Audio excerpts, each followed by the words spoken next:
I want to tell you about the night a train arrived at a platform that had been sealed shut for 23 years. It was not on any schedule. It was not on any board.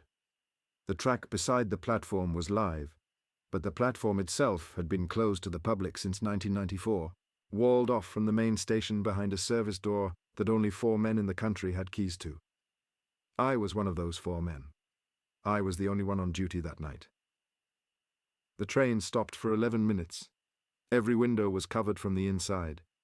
And during those 11 minutes, something on the other side of the glass tapped, once, on each window in turn, slowly, from one end of the train to the other, and then back again, as if it were counting the platform, or counting me.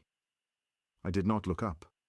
I had been told years earlier by a man who is now dead exactly what to do if a train ever stopped at platform 9. I followed his rule. I sat on the floor with my eyes between my feet, and I counted to 400, and the train left. I thought that was the end of it. It was not the end of it. 8 days later, in a green cloth-bound ledger that was not supposed to exist, kept in the bottom drawer of a cabinet in an office I rarely visited, I found my own name written under the date of the night the train had stopped. Spelled slightly wrong. Like a clerk had taken it down from someone who had said it aloud, but had never seen it written. A week after that, in the same ledger, under the date of a Friday I had not yet lived, I found my name a second time, spelled correctly. I am 47 years old. I work days now, in a warehouse outside the small town where my sister lives. I have not been on a train platform in almost 7 years. 2 weeks ago, I received a letter from the bankruptcy administrators of the company I used to work for, asking me to confirm certain shift records. One of the dates they listed was the night the train arrived. The records say I was not there. They say another man worked that shift. They give his name. He has been dead since 2012. That is the reason I'm finally writing this down. The platform was officially called Platform 9 at Bran Hollow Interchange. It had been closed to passenger service since 1994. I want to say that plainly at the start, because everything that came after depended on the fact that Platform 9 was not supposed to receive trains, not freight, not passenger, not anything. The track beside it had been kept live for rerouting and rolling stock movements. But the platform face itself had been sealed off from the public side of the station for more than 30 years. You reached it only through a service door behind the old left luggage office, down a flight of tile steps that smelled like wet brick even in summer, and along a corridor painted the color of weak tea sometime in the late 70s and never painted again.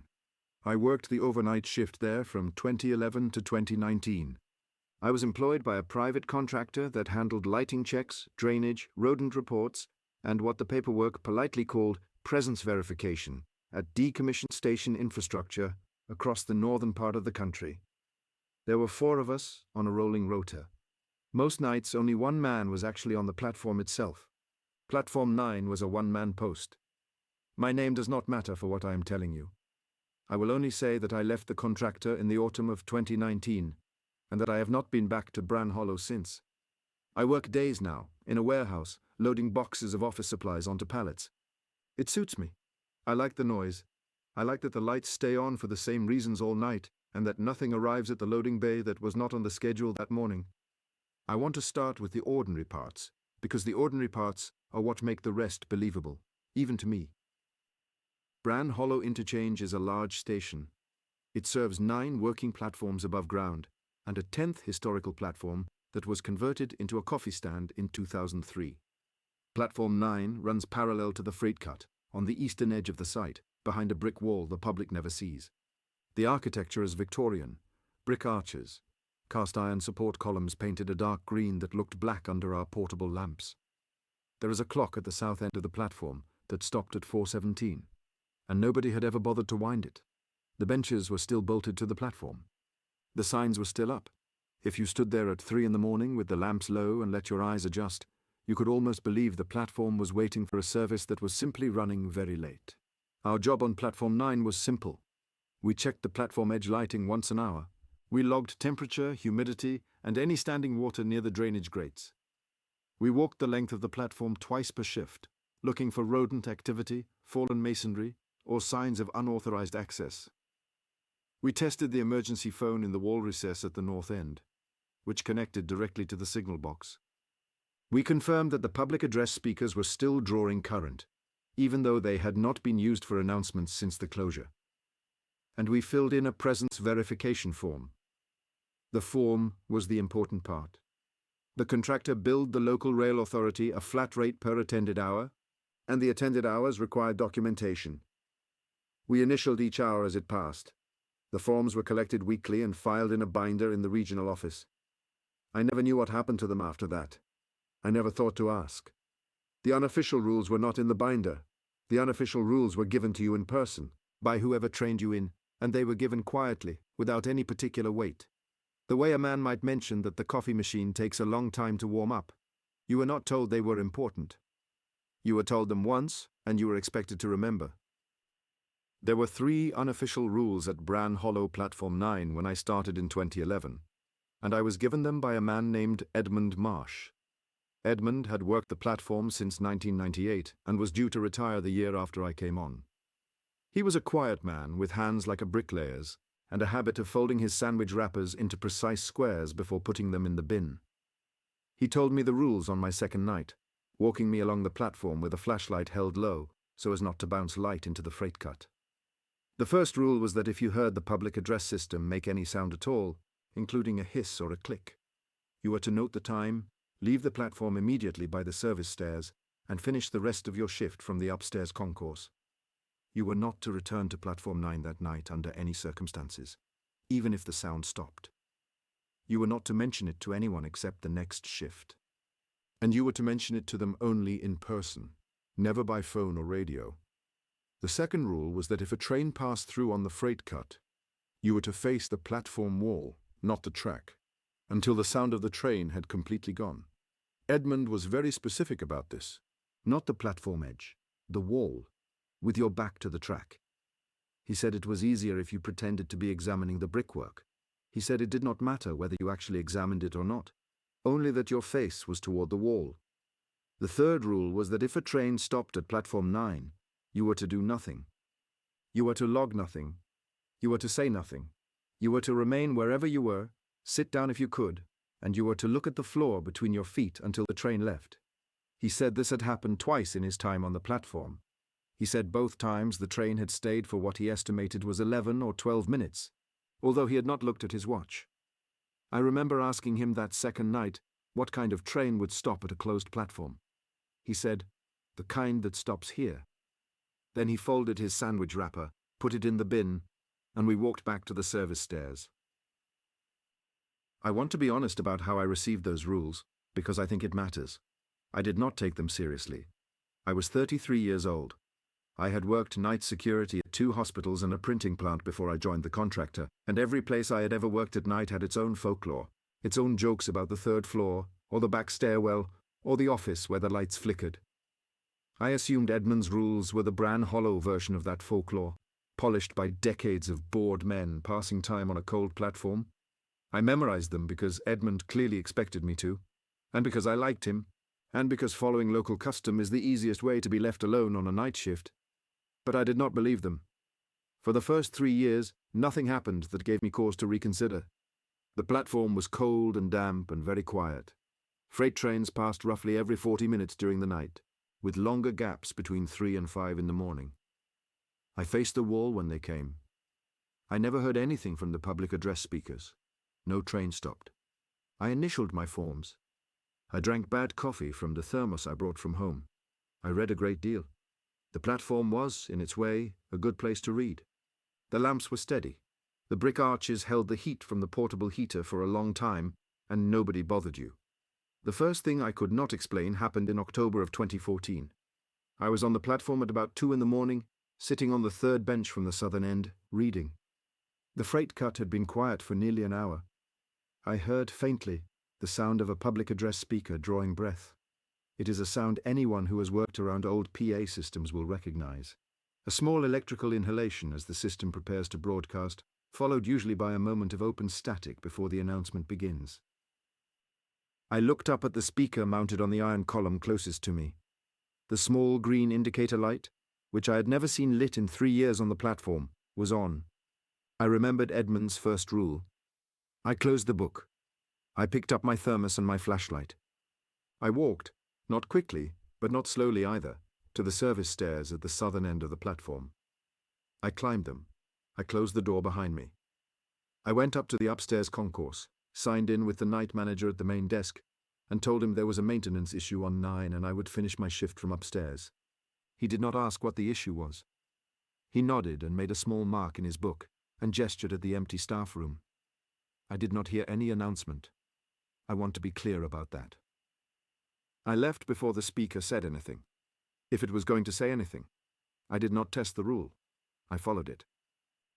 Driving home that morning, I told myself the indicator light had probably been on for months, and I had simply not noticed it.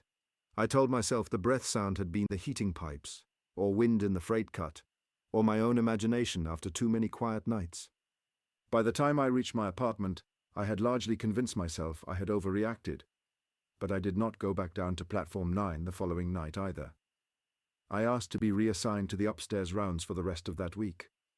The shift coordinator made a small sound on the phone, the kind of sound that suggested this was not the first such request she had handled, and reassigned me without comment. When I returned to platform 9 the following Monday, the indicator light on the speaker was off again. I checked it twice. I mentioned the incident to Calvin Best, who had taken over Edmund's shifts after Edmund retired, when I saw him at the changeover that Friday. I told him in person, as the rule required. Although I had not really understood at the time why the rule required it, Calvin listened, nodded, and said, "Right. So you left." I said I had. He said, "Good." He did not elaborate. He picked up his thermos and went down the service stairs, and I went home. Over the next 2 years, the speaker drew breath 3 more times that I witnessed.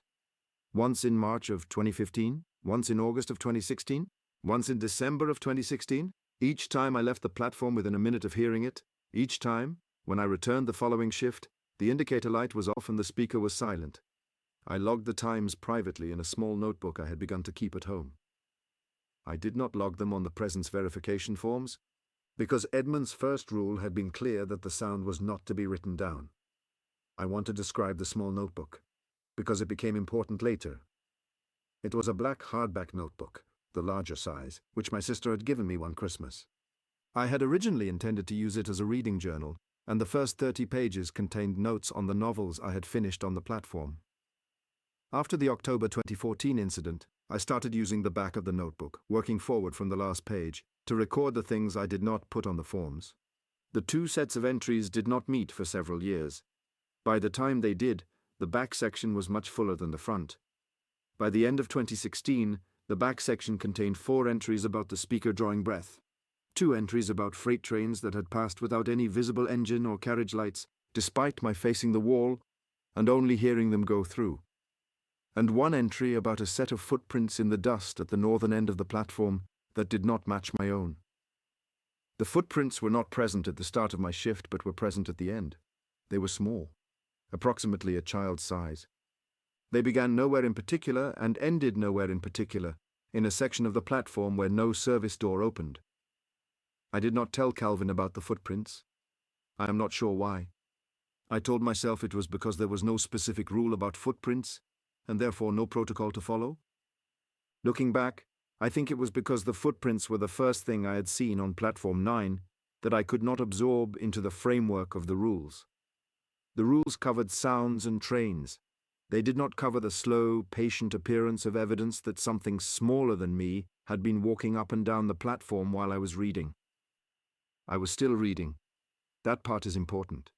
I had not yet stopped reading on the platform. I want to make it clear that even after the speaker incidents and the lightless trains and the footprints, I was still able to sit on the 3rd bench from the southern end and work my way through a novel for hours at a time. The platform had begun to feel different, but it had not yet begun to feel impossible. February 11th, 2017, was a Saturday. I came on shift at 11 in the evening.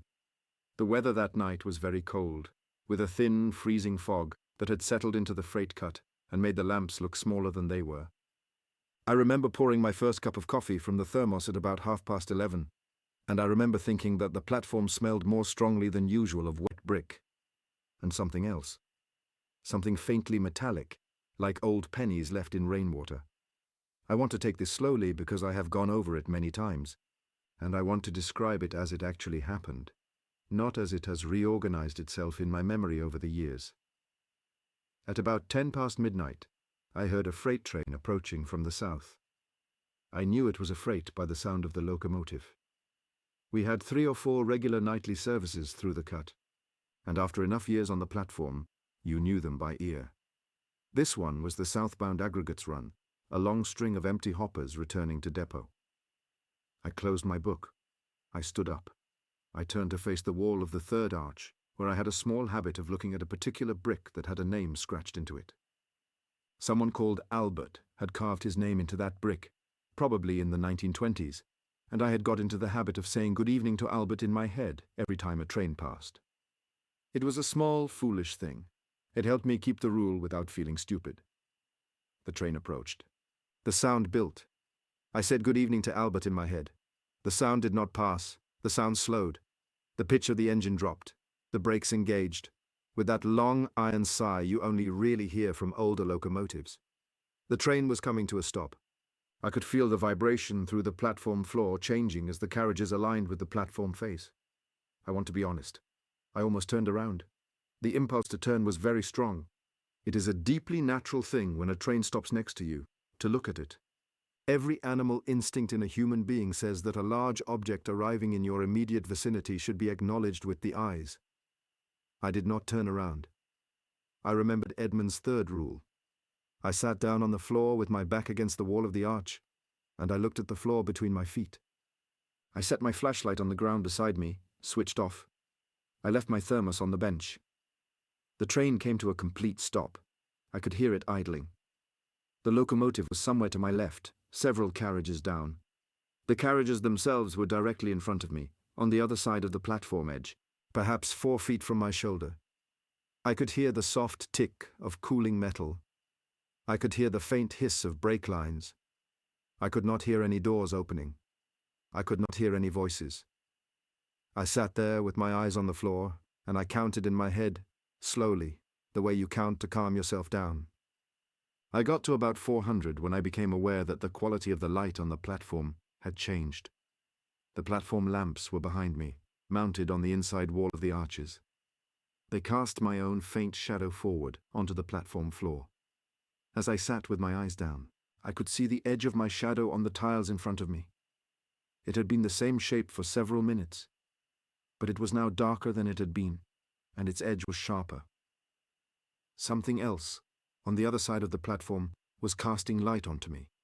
I did not look up. I want to be very clear about that. I did not look up. But I could not stop seeing what was in my peripheral vision, at the very lower edge of what my eyes could take in without moving them.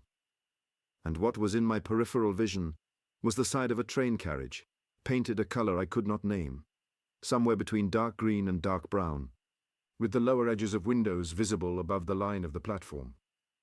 The windows were covered from the inside. I cannot tell you what they were covered with. I did not look up to check.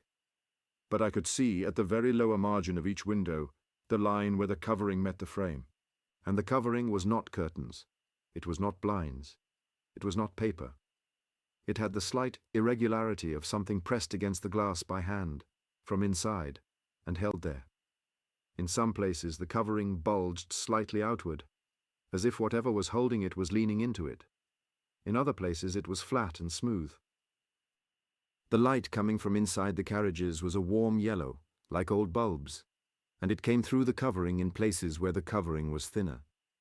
The light flickered occasionally, not in the rhythm of a fluorescent failure, in the slower organic rhythm of something passing in front of a lamp. I sat on the floor and looked between my feet. I counted. At what I later estimated was about 6 minutes into the stop, I heard a sound from inside one of the carriages.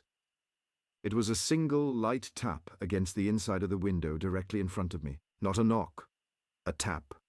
The kind of sound a fingernail makes on glass when someone is checking whether the glass is there. I did not move. I did not look up. A few seconds later, there was another tap, slightly further along the carriage from the next window, and then another, from the window after that. The tapping moved down the length of the train, window by window, in a slow, patient progression. It reached the end of the carriage in front of me and continued audibly into the next carriage. And the next. It was not loud. It was the sound of someone or several someones checking each window in turn from the inside to confirm something about what was outside. The tapping reached the front of the train, near the locomotive. Then it stopped. There was a long silence. I kept counting. Then the tapping began again, from the far end of the train, and moved back toward me, window by window, in the same slow progression. It passed the window directly in front of me. It continued down the length of the train, toward the southern end of the platform, until it faded from hearing. There was another silence. Then I heard the brakes release, the hiss of the lines, the small lurch of carriages taking up slack, the slow build of the engine. The train began to move. It pulled out of platform 9, heading north, and the sound of it receded along the freight cut until it was indistinguishable from the ordinary night sounds of the station. I sat on the floor for a long time after the train was gone. I do not know how long. When I finally stood up, my legs had cramped badly, and I had to lean against the arch for a minute before I could walk. I did not look at the freight cut. I picked up my flashlight. I picked up my thermos. I walked slowly to the service stairs, and I climbed them, and I closed the door behind me. I did not log the train. I did not tell the night manager. I went to the staff room. I sat in one of the broken office chairs. I put my hands on my knees, and I waited for my hands to stop shaking, which took longer than I expected. When my shift ended at 6 in the morning, I signed out, walked to my car, drove home, and did not sleep. That afternoon, I drove to Calvin Best's house. I did not call ahead. I went to the small house where he lived with his mother, and I sat in his kitchen and drank coffee I did not want. And I told him that a train had stopped at platform 9, and that I had followed the rule. I did not describe the tapping. I did not describe the covering on the windows. I told him only that a train had stopped, and that I had sat on the floor, and that I had not looked, and that the train had left. Calvin listened. He held his mug with both hands. When I had finished, he said, "How long did it stay?" I said about 11 minutes, I thought. Maybe 12. He nodded. He said, "Did anyone get off?" I said I didn't know. I hadn't looked. He was quiet for a long time. Then he said, "You'll need to look at the ledger." I said I didn't know what the ledger was. He said it was in the regional office, in the bottom drawer of the cabinet behind Mrs. Helder's desk. It was not on any inventory. It was kept there because it had always been kept there. He said Edmund would have shown me eventually, if Edmund had stayed on longer. He said it was my turn to look at it now. I went to the regional office the following Tuesday, on what was officially a paperwork errand. Mrs. Helder, who ran the office and who I had met perhaps 3 times before, did not look surprised to see me. She showed me to her desk, said she was going outside for a cigarette, and left me alone with the cabinet for nearly 40 minutes. I think now that she always left whoever came to look at the cabinet alone with it, for nearly 40 minutes. I think that was part of her job. The bottom drawer was unlocked. The ledger was a large cloth-bound book with a green cover, dated on the spine in faded gold, 1953 to present. The pages inside were ruled in 2 columns. The left column was a date. The right column was a list of names. The earliest entries were in fountain pen, in a careful old-fashioned hand.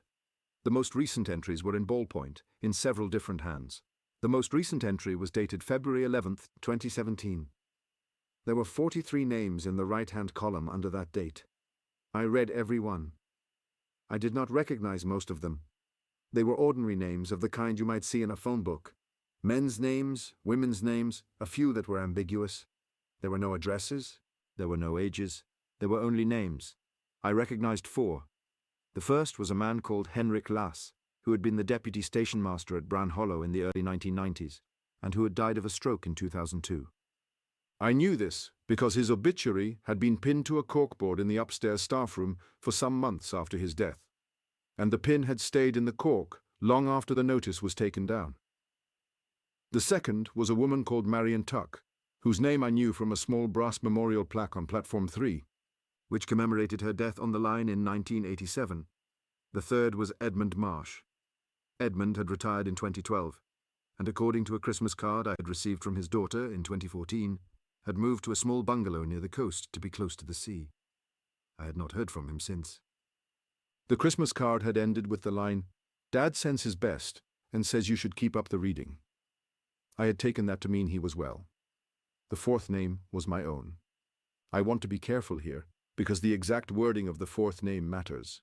The book did not contain my full legal name. It contained a version of my name in which the middle initial was wrong, and the surname was spelled with one letter changed. The kind of mistake a clerk might make if they had been told the name aloud by someone who pronounced it slightly differently than I do. It was close enough that I knew it referred to me. It was wrong enough that I could, if I wanted to, pretend it did not. I stood at Mrs. Helder's desk with my finger on the line for a long time. I did not write anything down. I did not photograph the page, although I had a phone in my pocket that could have done so. I closed the book. I put it back in the drawer. I closed the drawer. When Mrs. Helder came back from her cigarette, I thanked her, signed the forms I had ostensibly come to sign, and drove home. I did not sleep that night either. I sat at my kitchen table with the small black notebook open in front of me, and I tried to decide whether to write the entry down. In the end, I wrote only one line. The book contains my name. I underlined it once. Then I closed the notebook and put it back in the drawer, and I sat in the dark for a long time, listening to the refrigerator hum. I went back to Platform 9 that Friday for my next shift. I do not know why. I think part of me believed that if I simply continued as before, the entry in the book would resolve itself into a clerical error. I think another part of me believed I had already been entered and that not going to work would not unenter me. I'm not sure which part of me was the larger. The platform was unchanged. The lamps were on. The brick arches were the same color. Albert's name was still scratched into the third brick from the bottom of the third arch. I sat on the third bench from the southern end, and I tried to read. I found I could not concentrate. I kept looking up at the speaker on the iron column. The indicator light was off. The speaker said nothing. At about 3 in the morning, I walked the length of the platform with my flashlight, the way the procedure required. When I reached the northern end, I stopped at the emergency phone in the wall recess, and I picked up the receiver, as I was required to do once per shift, to confirm the line was active. The line was active. The signal box answered on the second ring. The signalman that night was a man called Pell, whom I knew slightly. We exchanged the usual confirmations. Then, before he hung up, Pell said, "Oh, while I've got you, did you have a stop on 9 last Saturday?" I said nothing for a moment. Then I said, "Why?" Pell said, "I had a movement on the board for about 12 minutes. Southbound, on the cut, stopped at your face. I assumed it was a fault. I logged it as a fault. But the duty manager that night swears he saw it on the camera, the one on the gantry at the south end. He won't say what he saw. He just keeps saying he saw it." I asked Pell which duty manager. Pell named a man I had never met, who had transferred in from another station the previous autumn, and who had, according to Pell, requested a transfer back out the following week. Pell did not know if the transfer had gone through. I said I would have to check my log. Pell said, "Right. Only if there was a stop, we'd want it noted somewhere." I said I would check. I hung up. I walked back along the platform to the southern end. I sat on the bench. I picked up my book. I did not read. I sat there until 6 in the morning, and then I went home. The following Monday, I went back to the regional office, ostensibly to drop off a form I could have mailed. I waited until Mrs. Helder went outside for her cigarette. I opened the bottom drawer. I opened the ledger. The entry for February 11th was unchanged. 43 names. My name, slightly misspelled, the third from the bottom. But there was a new entry on the page after February 11th. The date in the left-hand column was the following Friday, the Friday I had just worked. There were 11 names in the right-hand column under that date. The first of the 11 names was my own. Spelled correctly this time. Middle initial right, surname right. I closed the book. I went home. I want to describe what happened next carefully, because it is the part I am least sure how to explain. I did not go to work the following Friday. I called in sick. I called in sick the Friday after that, too. After the third Friday, the The shift coordinator phoned me at home and asked if I needed to take formal leave. I said I did. I took 2 weeks of unpaid leave, and at the end of the 2 weeks, I gave notice, citing personal reasons. The contractor accepted the notice without difficulty. I worked my final 2 weeks on upstairs rounds at a different station, by request, and I never returned to Platform 9. In the years since, I have learned a few things. I have learned, through quiet inquiry, that the ledger in the bottom drawer of Mrs. Helder's cabinet is not the only one. There are similar books at 3 other regional offices in the country, each one associated with a closed Victorian platform at a working interchange. The books are not on any inventory. They have been moved between offices over the years, as the contractor's regional structure has changed, but they have always been kept. Nobody I have spoken to is willing to say who keeps them updated. Several people I have spoken to have suggested in different words that the books update themselves. I have learned that Edmund Marsh did not retire to the coast. His daughter wrote the Christmas cards to me from her own home, and Edmund had been with her for the last 3 months of his life. He died in November of 2012, 6 months after his retirement. The cards she sent me after that were a kindness. She told me about it on the phone last year, when I finally rang her to ask. She said her father had spoken about me in the last weeks, more than once. She said he had asked her, several times, to make sure I kept reading. She had not known what he meant. I have learned that the duty manager who saw something on the gantry camera on February 11, 2017, did transfer out, and that he left the rail industry entirely the following year. I have not been able to contact him. I do not know if I want to. I have learned that the entry under my correctly spelled name on the Friday I did not work was followed in later weeks by other entries containing other names, and that the book has continued to fill. I learned this because Calvin Best called me in the autumn of 2019 and asked me to meet him in a roadside diner halfway between his town and mine. He brought a single page in his coat pocket, photocopied, folded twice. He showed it to me without unfolding it fully. The page contained a date in 2019 and a list of names. My name was not on it. He said, "I just wanted you to know. You came off." I asked him how. He said, "I don't know. You stopped going. That seems to be enough sometimes, not always." I asked him if his name was on it. He folded the page back into his coat. He did not answer. He paid for the coffee and he left. I have not heard from him since. I have driven past his mother's house twice, once in 2020 and once in 2022. The house is still there. The curtains are always closed. I have not knocked. 2 weeks ago, I received a letter from the bankruptcy administrators. The contractor went under in 2023, and its records have been in the process of being transferred to a successor company for some time. The administrators were writing to confirm shift records for tax purposes. The schedule they sent me showed me clocked off at 6 in the evening on February 11, 2017, and another name in the column for the overnight shift. The name was Edmund Marsh. The shift coordinator I worked with in 2017 has retired. The night manager who signed me in upstairs has died. The only person who could confirm that I was on Platform 9 that night is me, and I am writing this down finally, because I want there to be at least one record of it that does not live in a book I am afraid to open. I want to be clear about what I am asking you to understand. I do not know what stopped at Platform 9 on February 11, 2017. I do not know what was behind the coverings on the windows. I do not know whether the tapping was a greeting, or a count, or a search, or something else for which I do not have a word. I do not know whether the names in the ledger are the names of people who have boarded that train, or people who will board it, or people who are riding it now, in some carriage further down the line that I cannot see. I know that my name was in the book twice. I know that the first entry, the misspelled one, was on the night the train stopped. And I know that the second entry, the correct one, was on the night I did not return.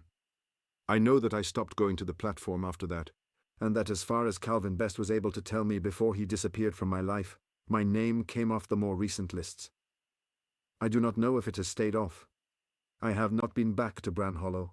I do not take trains if I can avoid it. When I have to, I sit in carriages with the blinds open, and I do not sit near windows that face other platforms. I read because Edmund told me to keep reading, and because I think he was telling me something more specific than the words he used. I read paperbacks with bright covers, and I keep my eyes on the page. 2 nights ago, in my own kitchen, in the small town where I now live, I was making coffee at about 1 in the morning. The pot was on. The radio was off. The apartment was quiet in the way apartments are quiet in the small hours, with only the hum of the refrigerator and the small ticks of the heating cooling down. I heard very faintly from the speaker of the radio on the counter the small electrical inhalation of a public address system preparing to broadcast. The radio was switched off. The little green indicator light on its face, which I had never seen lit before, was on. I did not turn around. I did not look at it.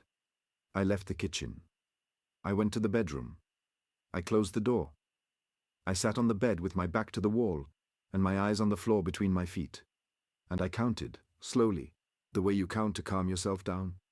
When I finally went back into the kitchen, in the grey light of the following morning, the radio was off. The indicator light was off. The pot had boiled dry on the burner.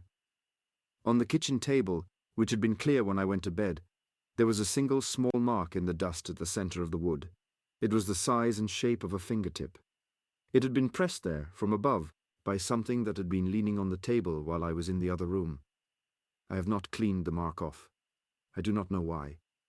I think I am waiting to see whether another one appears beside it. I'm sitting at that table now, in the same chair I always sit in, with a paperback open on my knee and the kitchen door closed behind me. The radio is unplugged. The plug is in the drawer in the hall. The drawer is closed. I do not know if any of this will be enough. I do not know if the book in the bottom drawer of that cabinet, wherever it has been moved to by now, contains my name again, correctly spelled, under a date I have not yet lived through. I only know that somewhere, on a line that does not appear on any public timetable, a train is still running. Its windows are covered from the inside. It stops occasionally at platforms that are no longer in service. And when it stops, the people inside it tap once on each window from the inside to confirm what is waiting on the platform. I am trying very hard in my small kitchen, with my paperback and my unplugged radio and my closed door, not to be what is waiting. I have not yet heard a tap on the inside of my kitchen window. That is the most honest thing I can tell you tonight.